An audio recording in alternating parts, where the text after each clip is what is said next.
So good morning, everyone, and welcome to St. John's fifth in our 12-week series of vision forums, looking at how we can make a difference in Bethesda Chevy Chase. You'll remember that the first 4 forums were focused on building healthy and holistic relationships. The next 4 are going to be taking a careful look at the people involved in building those relationships. We're starting today with millennials, but we'll also have sessions on teenagers, and we'll have sessions on seniors, and the baby boomers, of course, are woven throughout all of the above. And today, we're really privileged to have as the person who's going to lead us in this discussion on millennials, Shirley Sagawa, who's a recognized national expert on youth and children and youth policy in the US. And she's going to talk about millennials, that sometimes puzzling generation that has the lowest level ever of trust in the responsiveness and transparency and effectiveness of government. That might not be hard to believe, given the way things are going today, but also the highest level of optimism about their future and the impact they personally can have on the world, especially through things like service, philanthropy, entrepreneurship. It's a puzzling generation. Now, Shirley's reputation as the founding mother of modern service in America, that's what she's been dubbed, is built on a really distinguished record of shaping the institutional and legislative framework for national service in this country. Currently, she's the CEO and president of the Service Year Alliance, founder also, I believe? Sort of, okay. But this is an organization that helps set the expectation and create the opportunities for young people to get involved in volunteerism and public service. She was also an architect of AmeriCorps, which, as you know, is another, probably one of the most successful federal programs that offers Americans the opportunity to engage in public service for a small stipend that many use to enhance their education. So she had a key role in establishing AmeriCorps. When she served as the Deputy Chief of Staff to then First Lady Hillary Clinton, she held the first conferences on teenagers and philanthropy at the White House. And she helped write the very first legislation that established the framework for national service in this country. So it's an incredible record. We're so pleased we could have her here today. But from St. John's perspective, the most important thing is she's been a parishioner here for 10 years. She's taught every grade of Sunday school from 4th through 12th. In fact, she told me this is probably the first forum you've ever been able to attend.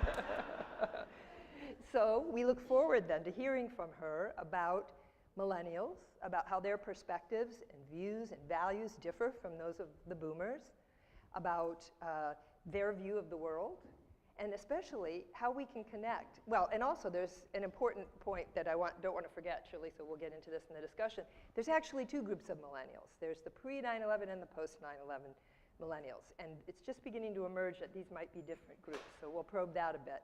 And most importantly, we're going to be looking at how do you build intergenerational connections between the generations with a view on millennials. How do we make those healthy and effective relationships? And so that's what we'll try to get into in our discussion. We'll have you present for maybe 10 or 15 minutes, and then we'll go into a moderated conversation for another 10 or 15, and then questions. So Shirley, we're so happy to have you.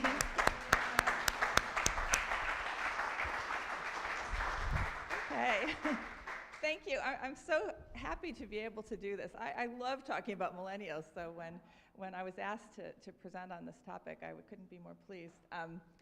I want to say a few words about my organization, which will give you a sense of why I'm so obsessed with millennials. Excuse me. It's called Service Year Alliance, and our mission is to make a year of service a common expectation and opportunity for young adults.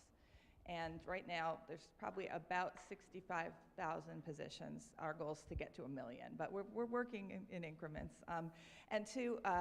One thing we've done is built a technology platform that enables people to find positions and organizations to have them certified as service year positions. So if you know anybody who maybe needs a gap year before they go to college or has graduated and needs something to transition them into the workforce, go to serviceyear.org and you'll find about 30,000 opportunities are available. So we're excited to make that available. And we're also doing things to promote more federal policy in this area, to build awareness. We have a recruitment system, and also looking for ways that we can reward and support people who are choosing to do a service year, because you don't get paid very much. You get paid somewhere between $12,000 and $25,000. So it's hard to live on that in a lot of parts of the country, so we're trying to think of ways that we can support people. I'm working with a team of about 30 young people. There's actually only 4 of us who are not millennials, so I can certainly say a few things about how you work with them in the job setting as well. But I just think they're just wonderful. They're so, as Anne pointed out, an incredibly optimistic age group. And all the things I'm going to say now are based on polling and research. Our organization has done almost $1 million of market research to figure out how do we make the case to young people that they should do this. But we also, I've looked at tons and tons and tons of studies and polling. So my son Thomas, who's 16, finds it quite reprehensible that I'm going to be making generalizations about, because of course everyone is an individual and it's really not right to stereotype. And that's been drilled into his head from birth, but I'm going to stereotype a whole generation right now, so forgive me. So just to level set, who are millennials? They're the children of baby boomers. So they are, the years are not quite set yet. It takes a while for the folks who, I don't even know who's the official setter of generational boundaries, but I think there's actually some emerging consensus around the beginning being about 1980. You were born in 1980 or later. The end date is still up in the air. I personally think, and maybe we'll get into this in the conversation, that the cutoff is probably 1980 to 1995, which would make people 21 to 37. But we'll talk about that in a minute. So what are the characteristics of these folks? Well, first of all, it's the largest demographic group in history. So baby boomers, step aside, your kids, there's more of them. They're also the most ethnically diverse, so 40% are people of color. And of course, they won't remain with that distinction when the younger people come up because they're even more diverse. A majority of the kids who are in school now are people of color. And they're the best educated generation in history. So despite all the things we know about the dropout rate being way too high, about real challenges for people to get to college and get through it, this is the best educated generation in history. They're also more likely, they also have more tattoos, piercing, or have dyed their hair a non-traditional color than other generations. And they do like their parents. So unlike, I think, the stereotypes of baby boomers as thinking their parents were horrible, these kids, they think their parents are great. They're happy to live at home with their parents for much longer. They also, kind of fascinatingly, they don't read newspapers or even watch TV news. They get all their news from social media, which doesn't mean it's not channeled through some traditional journalism, because that actually shows up in social media, right? But they're not going to be, they're not going to be subscribing to the Washington Post. They're going to be getting their news, people forward it to them, et cetera. So that's kind of an interesting thing. And they're amazingly cause-driven. So although, there was a period of time when people used to call this generation like the selfie generation, the new me generation. You're naturally kind of selfish when you're a kid, right? That's developmentally, you have to look at the world, you're the center of the universe. As they've grown into adults, these people they want to change the world. As Anne said, they're the most optimistic generation in history, almost ridiculously so, given how bad things are for them in so many ways. But they're tremendous. There's 7 in 10 think of themselves as social activists. That's a pretty high percentage, of 70% think they're social activists. And they see their activism manifesting itself in ways other than the sort of more traditional ways that older generations might. So they are not very interested in institutions. We've heard they distrust institutions. So they're not necessarily going to be giving money to the United Way. But they are very interested in volunteering. They do give money, but they give it through crowdfunding because they like the immediate reaction, and they want to know who they're helping personally. And a lot of their giving is occurring in channels that are not, quote, tax-deductible charities. So that if you ever go on GoFundMe, which is a crowdfunding site, you don't have to be a charity to ask for money on GoFundMe. You can be a person who needs money. I actually look at it recently. A lot of people who want to do a service year are on their crowdfunding to get to the place where they've been accepted as a Corps member. So they don't have the money to get to fly to Los Angeles, so they're raising money. Now, that's not tax-deductible money. But they have big hearts, and they want to do it immediately, and they want to They want to know who they're helping. They're vegetarians. I mean, like, there's more vegetarians, 12% are faithful vegetarians compared to 4% of Gen Xers and 1% of baby boomers. So even in what they're eating, they're caring about the world. They're very involved in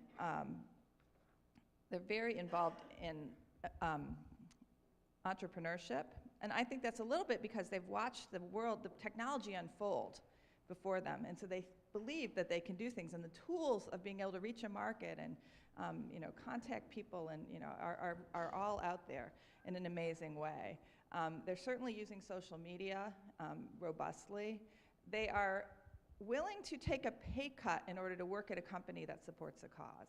So for the for-profit world that's trying to think about this generation, which is certainly a generation that people care a lot about in the business world, there's going to be a lot more cause marketing. There's going to be a lot more looking at supply chain issues. There's going to be a lot more, holding companies accountable because this is what the kind of transparency and information that this generation wants. Freelancing and self-employment are on the rise, and I think that's in large part due to they came of age in this terrible economy, and they had to make ends meet by having 3 jobs. And so they created new jobs. They drive for Uber. They make crafts and sell them. I mean, there's no limit to the kinds of sort of things that people are doing to make ends meet, and that's creating a tremendously, I think a good thing to have that kind of innovation and energy. But they also turn over in employment a lot. So 60% leave jobs in less than 3 years. So for employers, that's something you really have to pay attention to. They value flexibility, purposeful labor, and economic security, and 45% would choose workplace flexibility over pay. So even though they are worried about money, they want to still be able to go to yoga, and they still want to be able to have their, other social opportunities, including, having time to volunteer and do things with their families. So, and that's very different than older Americans who were, when asked what their primary concern was during their first job, 2/3 talked about money and gaining skills, whereas younger Americans are likely to say doing something they found enjoyable or making a difference. So, I think that's terrific. But the downside is they're very distrustful of institutions. They did a study of kind of different institutions and how millennials feel about them, and it was the military and science are way up at the top. And then it's just, that's the only 2 institutions that got a majority of support. So the police were number 3, but I bet if they did that study today, the police would be way down, given all of the stuff that's going on. Religion was probably 5th or 6th, so better than some things. Above the medical system, above public schools, and above newspapers. So that's the good news. They're an incredibly religiously diverse group, the most in history. Only 2/3 are Christian, compared with 80% of older Americans. But a lot are unaffiliated, 1/4 are unaffiliated. And the millennial ratings of churches is going down. So again, that study is a few years old, and there was a sort of sense of pretty high up in terms of institutions. We're seeing support for religious organizations among millennials drop really precipitously, and I'm not exactly sure why, but the trend data is going down. At the same time as older generations, there's no downward trend line, so something's going on there. If you think about the factors that shaped this generation, it explains a lot of the above, right? So one is the child rearing theory. These are the kids of baby boomers. And baby boomers are traditionally very activist and have kind of, social values. They've passed those on, that's very clear. But they've also emphasized very sheltered and supportive parenting. This is the participation trophy generation. So there is something to be said. I think that's changing. I have a whole house full of trophies of my older kids, and they were not star athletes. They were wonderful people, but they have a lot of trophies. And my youngest kid is a really good athlete. He has a lot of trophies. He's earned every single darn trophy. So it's kind of a fascinating thing. They've also been pressured to achieve. So this generation of baby boomer parents are really putting a lot of pressure on these kids to do well. They're obviously very technology driven. They grew up with technology, but they grew up with technology unfolding before them. So unlike younger kids who were born into, amazing technology, these kids, some of them were pre-computer being everywhere. Some of them, my son who is 23 had the first handheld gaming thing. I forgot whether it was Nintendo something. Game Boy, I think it was. And it was a little gray screen with a little black lines in it, and it was really hard to work. But that was when he was like 6 or 7. So think about what screens look like now, and they're amazing. So that's going to be different. So they watch things get better, and that's given them, I think, a sense of enterprise and excitement about technology. They are, as I said earlier, the most diverse in history, but they're really segregated. Our society is so segregated. So despite diversity, a lot of, for example, African Americans are going to segregated schools, not by law, but by economic patterns and housing patterns. Montgomery County is very diverse, so it doesn't represent what parts of the country look like, and even parts of our own metropolitan area. They have a lot of debt. So these kids have twice as much debt for going to college than other generations. So they have taken on, I think the average amount of debt is like $27,000, which is a lot when you're, a young person trying to make ends meet. So they're putting off lots of things like having kids. They're putting off, things that they are not ready to take hold of because they are still living in this kind of difficult space. They've also grown up seeing lots of things happen that are negative. So they come of age in the recession. They remember 9/11. They remember Columbine, which was the first mass shooting. It was a big deal. Now there's mass shootings every week, and it's not.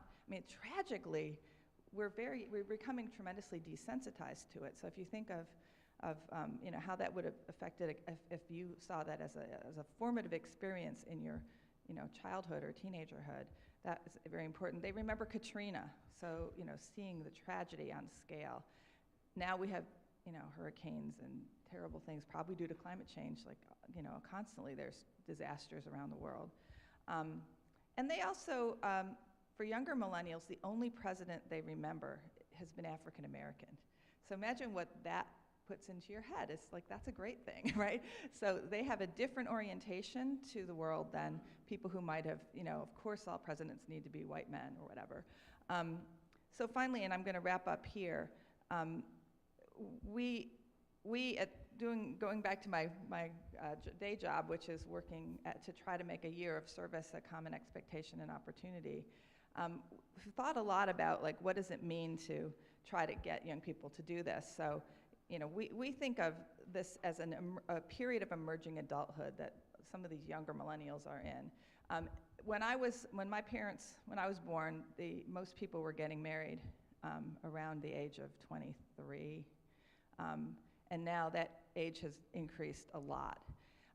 Most people were independent of their parents financially right around that time. Now that's much higher, 26, 27, even 30-year-olds, depending on their parents.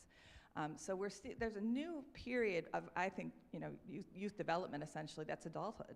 So, we need to think about what we're doing in terms of institutions as supporting young people during that period of time. I think a full year of service where you're supported, it's like a job, but it isn't. You're doing good, but you get paid. That's a really good thing to put into that period of emerging adulthood. So I'm going to stop with that, and so we can have some conversation. Okay, thank you so much.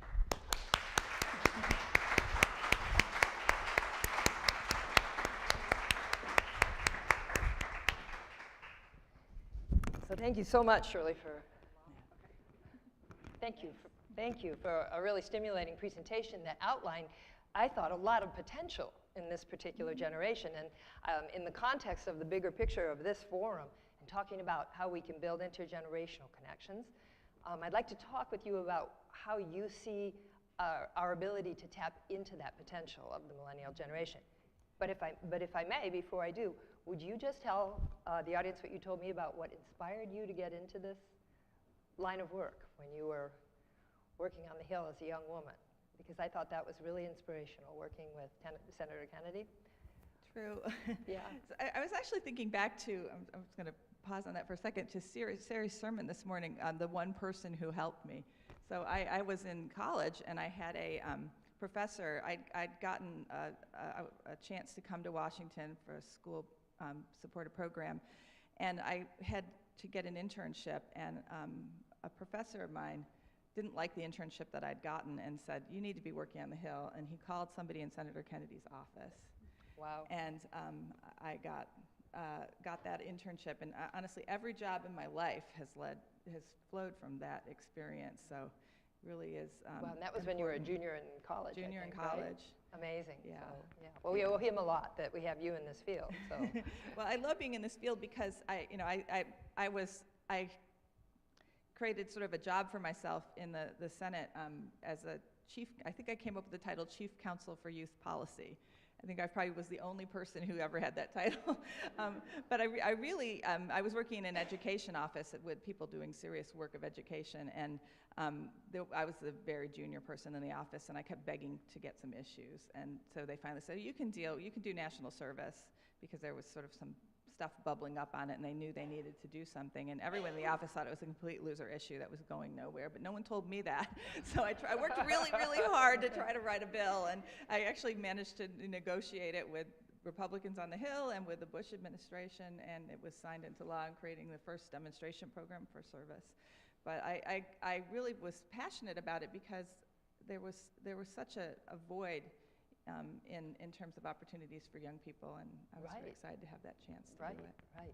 And so let's go back to that bigger topic, how we can reach out and tap into the optimism of this generation and their willingness to be engaged, if not in the formal system, through volunteerism, philanthropy, entrepreneurship. How best can we tap into that in order to help build these generational connections? You mentioned we're segregated in almost every way in our society. Mm-hmm. You've also said that service can make a change, and we can build common purpose around volunteerism and service. Maybe you could elaborate. I think that is a real way in to engaging this generation. And keep in mind, they're not all, if we're defining millennials as 1980 to 1995, then these are young adults, right? That goes up to the mid-30s. So. Keeping that in mind, it seems that there is something there in terms of wanting more purpose in life and having a chance to make a difference. I think they're less likely to want to kind of raise money for some distant. We do a lot of outreach fundraising, which is really important to do, but they kind of want to know who they're helping. So it would be really good to think about how do we make it more personal and direct.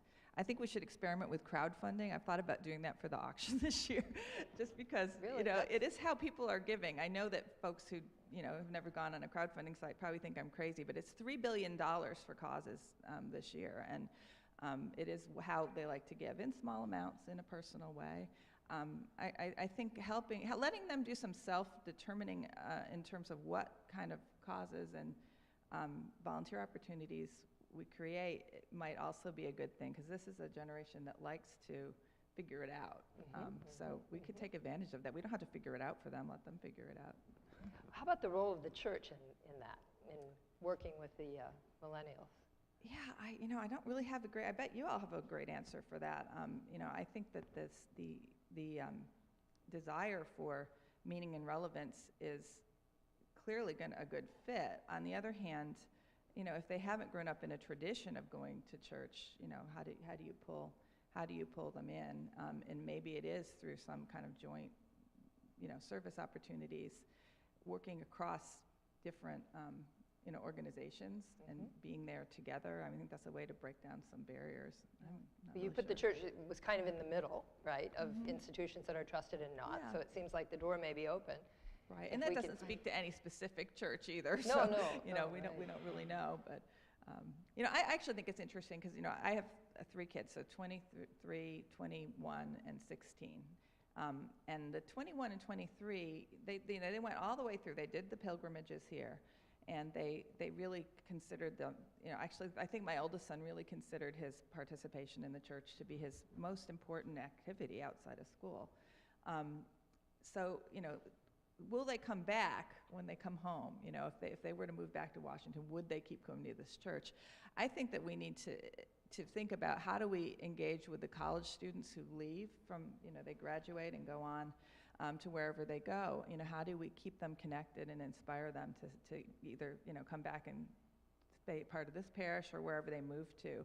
I think that's really hard, and I don't think we think about it at all. You know, I think actually making Crossroads electronic means they could subscribe to it, but maybe they wouldn't find it interesting because it's about stuff that's just happening here. Maybe we need some blog or something that's more personal and engaging, or you know, I'm not really sure. But and they want to stay connected to each other. We do such a good job in this church of connecting people through that, the teens through that pilgrimage. You know, they start out not feeling like you know, we work so hard. I mean, I did Sunday school I've taught the kids for years. So you watch them when they're really young. They don't really like each other. They don't know each other very well. They're nervous. They go to different schools, and so they have kind of weirdness that is kind of fun to try to end. You know, so we spend a lot of time teaching them names. Like, everybody know each other. You know, where do you go to school? What do you like? And we always used to do that with those young people, so that they'd at least start to understand each other. Oh, maybe I do have something common with that kid. He plays soccer, I play soccer. And then they go through this amazing experience through the pilgrimage where they, you know, really come to know each other. And if you've gone to the presentations of the young people when they come back from the pilgrimage, it's, you know, they are just a changed group of people. It had a big impact on them. So we do such a good job with that. Then they go off to college and we never hear from them again, right? Yeah. And they don't stay connected to each other, and it's really tricky. Right, and that's when they're actually coming into the period of their lives where they are looking, right, to be engaged. And so it would be a great moment to tap into. When we were speaking earlier, you mentioned that there's a difference between the pre-9/11 and post-9/11 group of millennials. That's a big group. It spans a large period of time. Can you dive down into that a little bit? On that. Yeah, so I think that it's going to be a different generation because they don't, you know, all the stuff has been normal for them. You know, the disasters, the shootings, the terrorism, the scary world is their normal. You know, they don't remember a time when it wasn't a scary world. They are very diverse, as I said. They're going to, you know, theoretically, they're going to come of age possibly in a better economy than the previous generation. And they'll be affected by this election really profoundly. I think it's going to define their adulthood in really important ways we have to think about.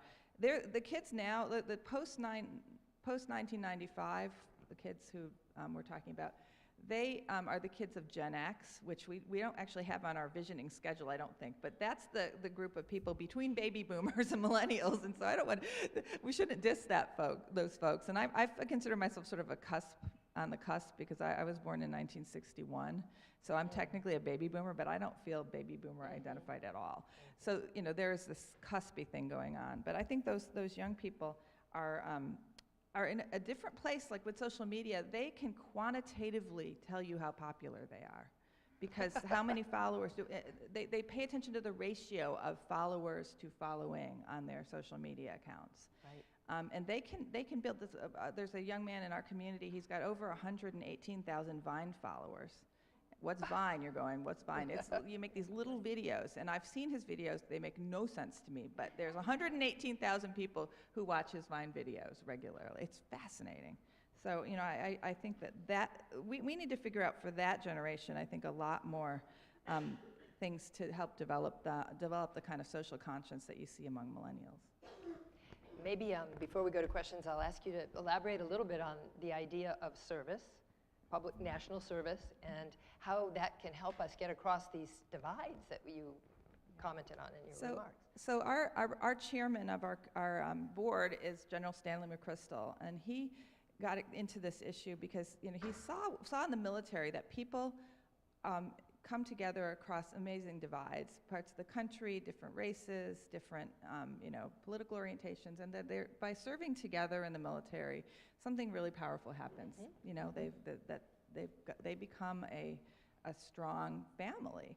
And right now, 75% of people are not eligible for the military. They're not healthy enough, they're too overweight, they have a disability, and so there's a very large number. They don't have the education literacy levels. So we have a lot of people who will never be in the military, certainly gender disparities as well. So his view, and I think part of the reason he's devoting so much time to this cause is, we can create that same experience by serving, in a civilian context, that we can put teams together. We can, send groups. There's a wonderful program called the NCCC, which is sort of a reincarnation of the CCC of the Depression era. And they have these diverse teams, and they go around the country responding to disasters, or, they were up in Flint handing out water and, helping families deal with the tragedy up there. And then when they're not dealing with a disaster, they might be going to a community and, building a house, or, they're always busy. And they spend that year together really profoundly. And we just need more opportunities like that, and that's what we're trying to do, is make that And this is one of the groups that works under the umbrella of the Service Year Alliance? We don't run any of these programs. What we do is help other organizations start them, and we help, we've had the vision that you could actually, if you don't rely on government funding, there's no limit to the creativity that could occur. Churches, for example, could fund several positions to take on challenges in the community. You could have, an entire college, make a year of service part of credit opportunities, is something we're talking to colleges about. So there's a lot that you could do if you unlock the definition from government funding. Of course, we want more government funding, but we think that this is it's almost like a human capital or labor category that doesn't really exist now, that we're trying to make happen. Right. Well, that's a great idea, and maybe in the questions we can probe that a little bit more, how the churches could be involved. And I'd just like to mention to everyone, there was a great editorial op-ed in the Washington Post some weeks ago now, you can still Google it online, talking about the Service Year Alliance, Shirley's work, and it was a strong statement that national service like this should be promoted. Not required, but definitely promoted, because of all the benefits that it brings to the individuals participating and to the work that they're doing, and particularly bridging this divide. Yeah, absolutely. And there's a lot of studies of the existing programs that show that you do develop these workplace skills through them, that you have a chance to, build your own citizenship, and so the civic engagement of people who've done a year of service is much higher than people who haven't, and all kinds of good things come out of it. Well, I hope you get to you're looking for what, 100,000? Our modest goal is 100,000 positions by 2019. Great. Well, thank you so much, and we'll turn to questions. So since I have the microphone, I'll just pass it on, John. I'm curious, maybe you don't, Shirley, have the information on this, but I'm curious in Bethesda, Chevy Chase, how many millennials we have here. I know that, just college takes people away in terms of the working force. I don't know, do you have any? I don't know that number. That something issue, we should find out. That issue's come up either at the Bethesda Chamber of Commerce and Industry, Melanie, I was at a meeting, or it was in some other context, but it's a large and growing number of millennials in this area. I think it may have been in the DCC context, where they were talking about the kinds of housing that millennials will want. That it's a growing and important, even majority, I want to say, under a certain age in Bethesda. Shirley, I have a question too. In our past vision forums, the word mentorship has come up a lot. I was hoping you might comment on millennials, and if there are any patterns of how they seek mentors that are different, from baby boomers or Gen X's. Just kind of, I think, in the context of this community, people sitting in this room who have so much extraordinary experience to pass on, and how do we hook into that? So I love that idea. I don't have a study in my head of how they seek mentors, but they clearly want mentors. They like mentoring too, so I think that's kind of the cool thing, is they probably would love to mentor younger kids. I always thought, we used to try, and we were pretty unsuccessful at it, to organize as part of the Sunday school program some type of opportunity for other parishioners to come into the classroom of the teens and talk about careers, which I think would be a cool way to maybe get some mentoring, started in a more natural way. I think that they're very networky, right? So it would make sense that they would find it a very positive thing to connect to people who've had more experience. Great, thank you. Other questions? John, you're just going to bring the... So a comment and then a question. To your point about the relationships that are developed in the service year, my sister was in the very first year of Teach for America, and she absolutely had that experience. They go out to LA for their training, and it's, I don't know, 4 weeks or 6 weeks or something, and they developed a relationship almost like you do in boot camp. My husband was in the military, so I have found their experiences to be very consistent in terms of the relationships that they've maintained over time. So I think it's awesome that you have Stan McChrystal in that engagement. But my question is, I think this is the first generation, millennials are the first generation to have a requirement for high school graduation around service, community service. And I wonder if that contributes to or is in response. What's the relationship, if you know, between those two things? I actually thought about that a lot because one of the first pieces of legislation I worked on was to fund service learning in schools. And at the time, they had fairly recently created the requirement in Maryland the graduation requirement that you do serve. There's only, I think DC has a requirement. No other state has a statewide requirement. But a lot of public schools, it used to be very common in private schools and religiously affiliated schools, and not so common in public schools. I think the availability of more public money actually got more public schools to do it. And I think it makes it's probably not a surprise then that those kids who went through those experiences come out the other end as adults who want to serve. I'm sure that there's lots of studies that say that. I'm a little concerned that we're actually doing less. This Montgomery County, we continue to support service learning. I think around the country, there's probably a lot less. And the public money was ended in 2011. So I'll be curious to see what impact that has. So that's why I do worry about those younger kids having those experiences. I think that the thing it's sometimes hard for young people to find volunteer opportunities because, nonprofit organizations, they're strapped. They're not bad. They just, they don't have the resources to supervise kids. So families become extremely important. The church becomes extremely important.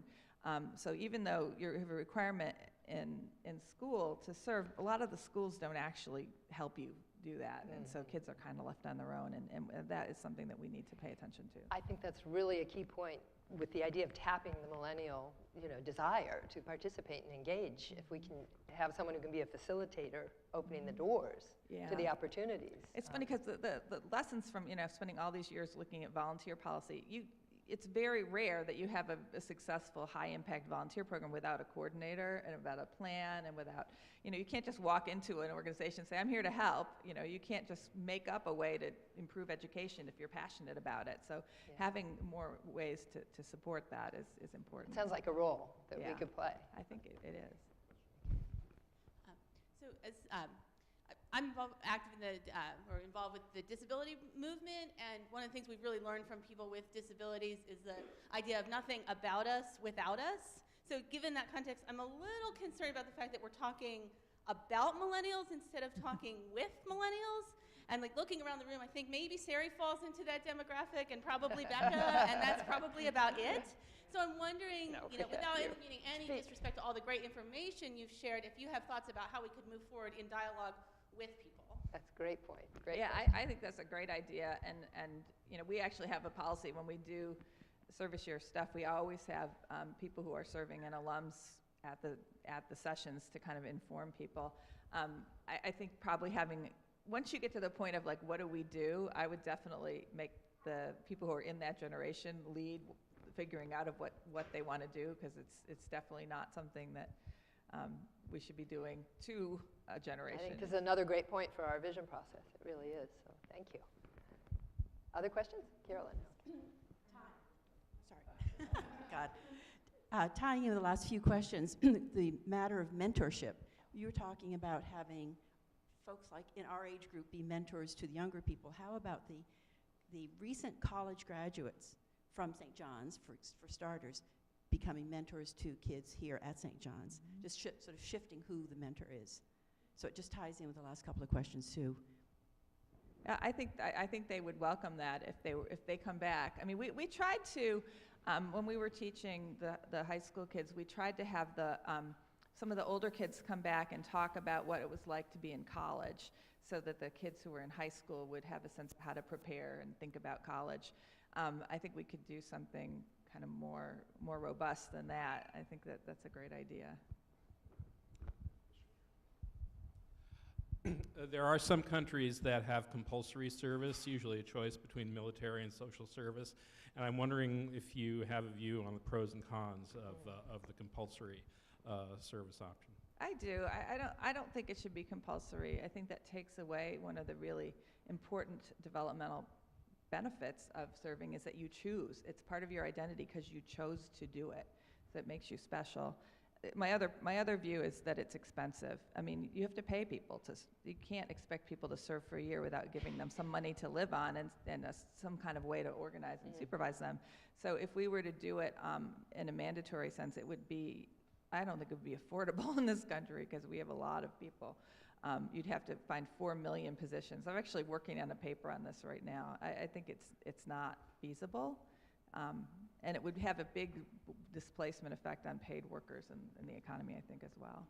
Would you say there's more demand right now than there are easy positions for people to find? We've done a lot of research to figure out what is this, if it's a universal opportunity and everybody who wants to serve, how many would that be? And we think it's about 1 million a year. So, right now we're at 65,000, so you can see we've got a long way to go. Maybe that's another place for some kind of action, helping create those opportunities. Yeah, I think so. This might not be on your radar, but I was wondering, I think I've read that we have 20 or 30% of the millennials living at home and unable to find employment even though they have 40 degrees, but they've got the debt. For example, in our street, half of the millennials are living at home. Some are as old as 31, 32, unemployed. Is that on the radar of policy? Because I think at this point, it's psychologically and emotionally affecting this person, and so it's much even harder to find a job. So I wonder when their parents pass away, what's their life like? Yeah, it's a very big issue. There's, even with the recovering economy, the people who are most likely to be unemployed are young people. So their employment rates are much worse than older people. That's part of why we think service year is a piece of the answer, because if you haven't had a job, every year you're out of the workforce, it decreases your lifetime earnings because you've lost that year of experience. So getting them into a year of service very often leads to employment. In fact, it often leads to organizations creating positions for the person who is serving with them because they see that they're, this is a good person, I want to keep them on. And I think it's an important thing to pay attention to. Housing policy is also, especially in this area, it's so expensive. So, that's another part of the equation. And we're finding even in the service space that, there's a huge amount of need in like New York City and the Bay Area and in California, and people cannot find housing to go and serve there. So it's not all bad that people are living at home, but it is bad if they're doing it because they can't find any other opportunities. So I think that's a hugely important topic.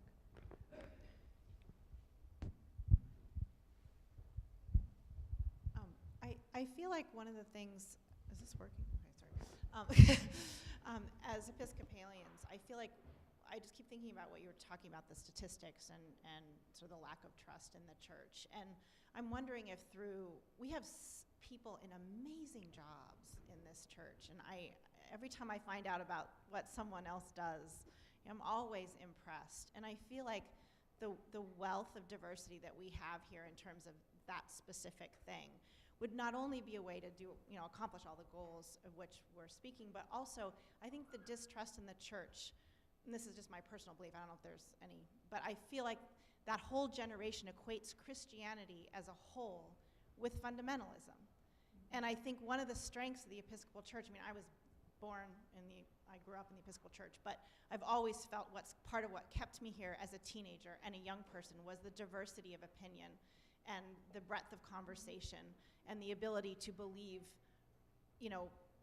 many things on a spectrum and be, that those things were celebrated. And I don't think that that's conveyed to that generation. I don't think, they really know much about different denominations. And I feel like not only would this service opportunity give to them in all the myriad ways of which we've already spoken, but also, give them a different notion through the discussion and exposure with whatever group we created, awareness of that. And I think that that's really important, and it might draw people back too. So I don't know. John, may I ask a question over here?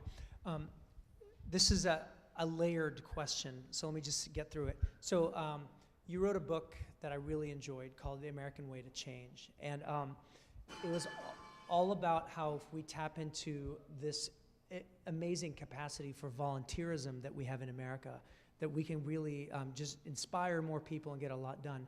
And you specifically, I remember this chapter where you talked about how a lot of seniors who have retired find a sense of purpose when they volunteer. So hold that for a second.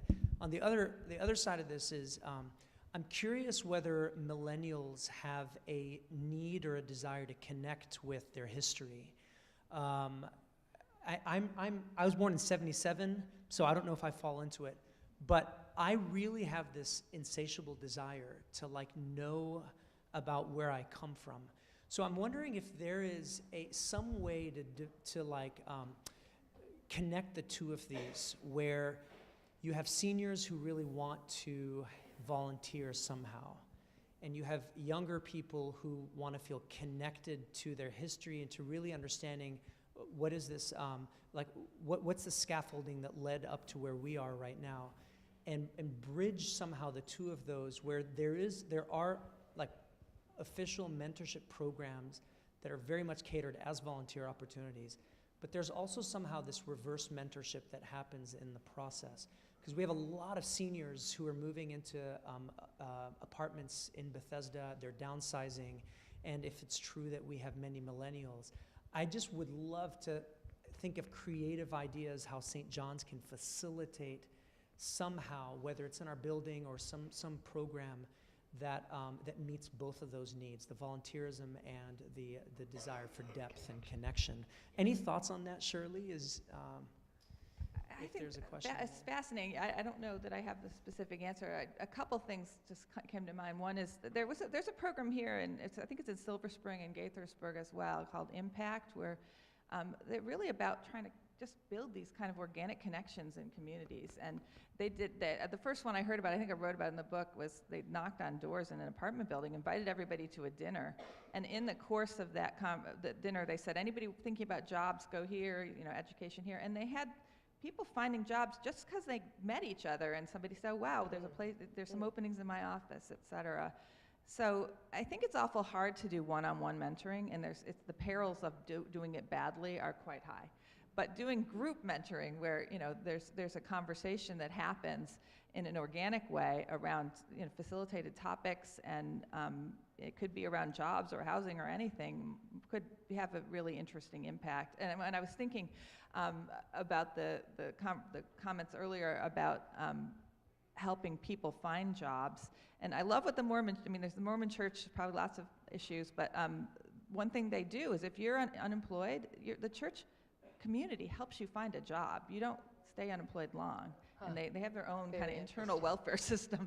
And we don't really do that here. I don't even know when anybody does. You only find out because you get on a committee and find out somebody's like this amazing, whatever. So I think we could do a lot more exposing of the rest of our lives, not just our church lives here. Wow, that's great. Well, I think we kind of have to wrap it up, but I want to thank Shirley very much for outlining both the challenges, opportunities, and solutions. Thank you. That was wonderful, really. Thank you so much.